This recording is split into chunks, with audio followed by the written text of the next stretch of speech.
Hey everybody, I'm Dean Takahashi. I'm the Editorial Director at GamesBeat. I'm happy to be here at our GamesBeat Insider Series Hollywood in Games event, but we're recording the Big Show podcast here. And very happy to be here with Amir Satvat, the awesome Amir Satvat. Amir, can you introduce yourself? Thank you so much, Dean. Hi, everybody. I'm Amir Satvat. I'm Business Development Director at Tencent Games, but of course, many also know me as founder of Amir Satvat's Games Community, the largest grassroots support organization for people in the games industry. Now, let's see how quickly I can bring you to tears here. A year ago this time at the Game Awards, you were honored as a game changer, and that was wonderful to see you up on stage. In front of 100 and something million people, right? And congratulations for that. How's it feel a year later? It still feels really, really surreal, Dean. I mean, I owe so much to so many people, and I've always said from day one, this has been a team and community effort. Amongst that, GamesBeat, if I had my Mount Rushmore of why we are where we are, it's because of you and the GamesBeat team definitely up there. But the thing that makes me the happiest about it is not about even me or the community, but it's about knowing that doing that kind of work that is not core dev and stuff like that, but is helping the industry is now regarded as important enough to be a mainstream part of the conversation. And you really have organized job listings for game companies, more than 5,000 of them now, I guess, and have helped more than 4,400 people get jobs in the game industry. So congratulations for that. And also, what was it? 86,000 different conversations have been sort of orchestrated through your resources as well, where mentoring sessions happen, right? That's absolutely right, Dean. I mean, I think what's really cool is the evolution that we've had for the community and what I've learned as we built it really has been learning about kind of what people need. And the truth is that has changed over the past 3 years. I think when we started doing this, when you started first covering it and helping me, as you know, it started with those job listings, 5,000, then 10,000, then nearly 15,000. Very quickly, we realized like 3 months in, and now if you can believe it, Dean, we've been doing the community for over 3 years. It had to be so much more than just that. And I've realized, to your point about the conversations, as more time has passed, it's become a little bit less about the technocratic things like the listings, which have frankly maybe become a little commoditized, and a lot more about kind of the advice and human connection as people try to figure out what they're going to do with their careers and their lives. And you're doing this in your spare time. Like, why do you put so much time into this? You know, for me, as you know, Dean, I have a very kind of unconventional story in terms of my entry into the industry. I didn't start until almost age 38, and that was a conscious choice because I grew up in the Northeast U.S., and it was so important to me to always be near my family. With that said, even with all my efforts, I probably didn't have a friend in the games industry until I was 35 years old. And so I know what it's like, whether you're someone just out of college or a mature person, to be a smart person, to be a capable person, but it's like until you know how to put all these building blocks together, it can feel foreign and feel impossible. And so I think beyond just a standpoint of human empathy, my own struggles and learnings from what I had to do to break into the industry, I never wanted anyone to feel like they were alone and having to do it all over again like I did. Yeah. It's a wonderful resource. My daughter used your resources to help break into the industry, and she's now working at a game company. And so, thank you for that. No, she's awesome, and it's so great. Like I tell you, you were saying earlier about being emotional, and it was very emotional last year. But I think the most emotional part of the community is kind of a quieter and more personal thing for me that a lot of people don't see. And as you know, Dean, because you so kindly follow all my stuff, every month, I try to pick 4, 5, 6 examples where I pull back the curtain and I show people the notes that I get. But they see a pin drop of the literally thousands of notes I get every year of people, of course, in some cases, finding a job and interviews. But even smaller things, which is frankly the most common note I get is, hey, Amir, it's not even about the resources. you and the community, I wanted to give up or I felt desperate and I didn't. And I felt like there was someone out there who cared about me. And so I hope people listening to this know, don't think that just because you don't have a magic wand or you can't get someone a job, just reaching out and being present doesn't make a difference. It can make a life-changing difference in someone feeling like they have a friend. Yeah. Yeah, it's a tough industry, right? And I know when you started this, it was just layoff after layoff after layoff happening, and I wonder what you think when people ask you advice about, like, should I work in this industry, because it seems so small on one hand, so many people want to get in, and it's so volatile. Like, what is the answer to that kind of question? Absolutely. I mean, look, this is obviously a vocational industry, and it has gotten more focused because of all the layoffs. But if we look even further back than 2022, when you started covering it and I started doing this, it has always been an extremely competitive industry. It just got tougher. I don't think anybody should ever give up on their dream. I certainly never did. But what I often try to joke with people about is it took me 17 years post-college to get into games. So I tell people, if you can beat 17 years, you did it faster than I did. I think you should never give up on going for games or anything you want to do. But to me, it's that pragmatism of, are you looking for other things at the same time? So I tell people, you should always think about one ring around it, two rings around it, adjacent roles like tech. I know people who are, for example, animators who've gotten jobs at healthcare companies doing things that are needed there. So I think you just need to keep everything very wide, and your goal should be getting a job in this economy. And what I also tell people is, of course, you would never say this to your employer.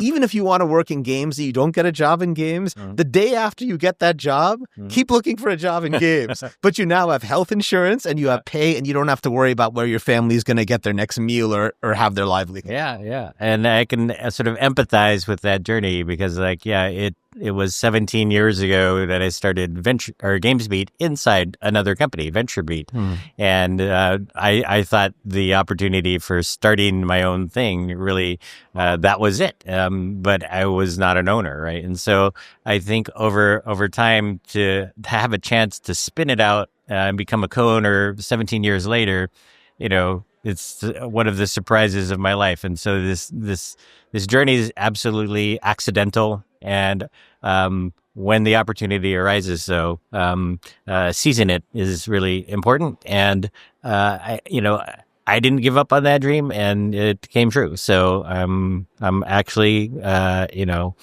grateful for the kind of advice that comes from people like you, that it is worth pursuing your dreams, right? Well, thank you, Dean. If you don't mind me saying so, I'm so proud of you and the team for what you've done spinning out GamesBeat. It's been exciting and so much more than beyond perhaps what comes across your radar. So many of us around you are talking about what a great launch it has been and how exciting it's been. And it's actually funny, because I didn't think about it in that frame, but both with what happened last year and now for you and Gina and the team, I guess it's been a kind of bonks 12 months for all of us, a lot of big, exciting things.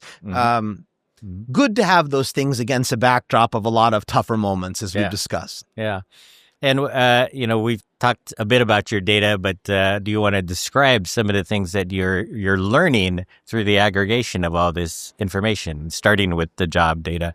But you're able to make predictions now about how you think the job market will be. And I think that could be very interesting to get into a bit. Yeah, I'd love to discuss that a bit. So for viewers who may not know, what's really, really interesting, and again, I really give credit to you, Dean, for encouraging this and having such a great dialogue that spurred a lot of this.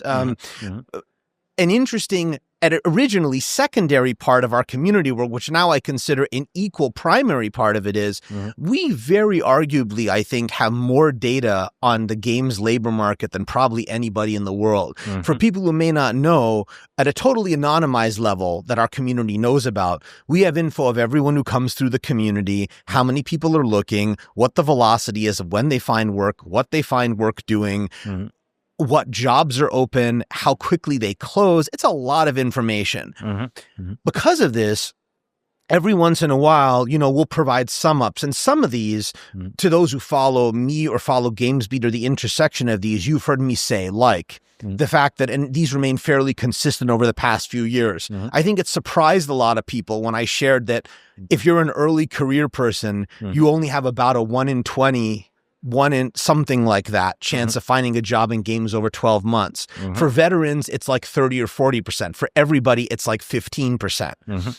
These remain tough. But as I shared in a post the other day that I appreciate that you wrote an article about, a lot of people obviously ask what's going forward and what are the predictions. And I would say the few high level nuggets are, I continue to have a strong conviction of a few things. One, I do believe hiring and velocity of hiring globally in the industry is improving. But there's a big caveat that a geographic shift continues to take place. We're only about a quarter of open roles now are in North America, and a lot more of those opportunities are in other geographies like Latin America, Eastern Europe, Asia, and so forth. I would also say that where those jobs are is changing, and the traditional kind of FTE job in a AAA firm is perhaps decreasing a bit in favor of smaller firms or firms that are utilizing external development and contracting. So, I for my part, don't believe in more of the apocalyptic scenarios that some may have, but there is definitely a reordering and a relearning going on in where that opportunity is. It's been very interesting to watch the world change in this way, and the world has become flat. That means that people with ideas anywhere can seize the opportunity, make a game themselves. It's a matter of creating software, really. I think also like there's a ground floor to try to break into the game industry to get jobs at some of the biggest companies, the AAA game companies. There's also this basement of people who are learning how to make games in things like Roblox and the Fortnite, Minecraft, and sometimes that basement has an elevator that goes straight to the top, and you can see games like Grow a Garden get billions of plays on top of Roblox made by 1 or 2 people, right? And that's amazing. It's been fascinating learning about a lot more about Roblox and these environments. And I enjoyed Shahar's presentation today also about, Overwolf and modding. It's kind of amazing. So I think about how when I go back to when I was 6 or 7 years old, and I think our first ISP was Prodigy, my father and I signed up for email. And I love telling this story. My mom came over and asked us what was going on, and we explained. And she's like, well, who are you going to email? And we realized we didn't know anybody else with an email address. So we made 2 email addresses, and my dad and I would email each other back and forth and laugh and laugh and laugh. And so it's crazy to me how we've gone from that in my lifetime to like 10-year-olds like creating entire games on Roblox. So I feel like the intellectually honest thing, not just because I'm saying it, is this, which is it is a time where everything is a double-edged sword of their opportunities and accessibilities that weren't there before. But it is also true that a lot of the opportunities we have perhaps enjoyed traditionally are having more challenges than before. And we have to accept both of those things. Yeah.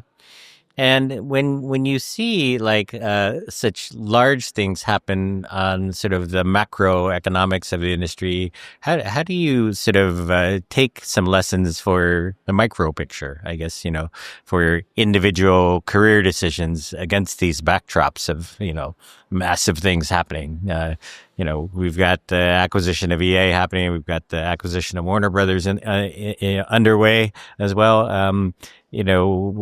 Should people take some kind of actionable sort of career advice from things like that happening? Definitely. I mean, 2 things maybe come to mind. One is that going back to what we talked about should people give up on like wanting to work in this industry? Absolutely not. But I think, I'll give an example for myself. I think about it maybe of shifting to a skills mindset. So I have spent my whole career in business development strategy or some interaction of the two.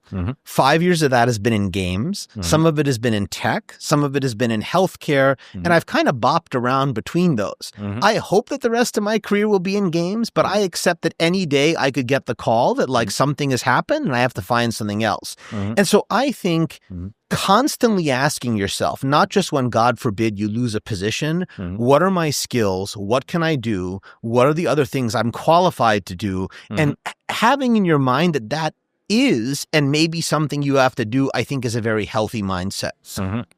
The second thing that I'll say is that in terms of what types of companies people choose, I think it's really healthy to ask hard questions about what that company is doing and how it's trying to evolve to be able to participate in this new system. An example is, I'll give you an example with like Nexon. It's no secret to anyone who knows us because our website and branding is all designed after this. I'm very good friends with Mint Rocket and J-Ho and the Dave the Diver team. Love them. Just amazing folks. Yeah. It is so interesting to me that Nexon, in addition to just being an amazing company, they have decided to put in the resources to have this bold experiment of making these really high quality, more budget responsible, smaller games that in the case of Dave the Diver, and I'm sure their future work will be great successes. I would look for companies that are doing these experiments and trying to lean into this stuff versus just continuing to have this kind of maybe more dangerous, high cost, survive or fail model for each release. Yeah. And it is very gratifying to see an alternative, I guess, kind of game break through every now and then. And, we had the great launch of Battlefield 6 and then Call of Duty Black Ops 7 launches a month later. But right in the middle of that was the launch of Arc Raiders that came from Nexon as well. And, that was a more of a budget game, sold for $40. It was multiplayer only, but it gave you that just sort of, I don't know. I've been playing it a lot with my friend Mark Chandler, and we're just having a great time going up to the surface, trying to find stuff, and then come back down alive. It's just it's a wonderful extraction experience. Like some small piece of the Fallout TV show fantasy that you get to live just by playing this multiplayer game. And it's not. It's not completely AAA all the way to the max. Like there's no cutscenes really, or just very few. And the gaming multiplayer experience is really just what they focused on to get that right and to squeeze in this opportunity between Battlefield and Call of Duty. Is just like an amazing story. So it is amazing. And I think what you're really pointing out here, which I think is so true, is we need to accept the fact that, especially for younger players and where the demographics are changing, in a way, there's a purity to it in that graphics and fidelity and things like that, we have a lot of data that shows this matters less to younger players. And it all comes back to, am I having fun? Is it a well-designed game? In particular, is it a social experience that I really enjoy having with other players? And so again, these double-edged swords, of what you have to look at all the time, but good games will find their way. And certainly also, we could have an entire 30-minute discussion just on this. I think that the discoverability is also much harder than it used to be. And I think having something like that people talk about and gets excited, it's tough. But when you get it, boy, you get it. Yeah. But we're about almost out of time. Is there sort of a thought you'd like to leave with? We're here at the Game Awards day again, a year later. It feels like a different world when it comes to things like the macro picture of the industry. What are your thoughts this day? I would just say that, last year at the Game Awards, and it's probably what I meant most about the brief comments that I made, I challenged everybody to ask themselves what they're doing to help other people and to make the industry better. And I want to renew that call this year, Dean, and say that, there are multiple levels to make change. I think a lot of people, and they're right, they want to think about radical change, things like, empowering change at the highest levels and rethinking the very fabric of how things work. That's very healthy and we have to do it. But it also is really important to do little things like calling a friend who's just lost their job and telling them you care about them and seeing how you can help. It needs to be both. And so don't think I had no platform 3 years ago. I had an audience of maybe 4,000 people, and my biggest supporter was my mother and my father and my wife. And I tried to believe in myself and believe in the goodness of other people. So if you want to make an impact, you can start doing it today. You don't need anybody to give you permission, and you can make it tangible and meaningful. And I think now, what is it? You've got 6 million people who viewed your content? Yes, we've had, I'm proud to say we've had 6 million lifetime users. We have 500,000 unique monthly users, and we're up to 140,000 followers on LinkedIn. We're the top games influencer community on the LinkedIn platform, which I'm very proud of. And all for no profit and just trying to help others. Yeah. Well, glad GamesBeat spotted you first. You did, and I appreciate you so much, Dean. Yeah. No, thank you, and congratulations, sir. Thank you. Thank you so much for the conversation.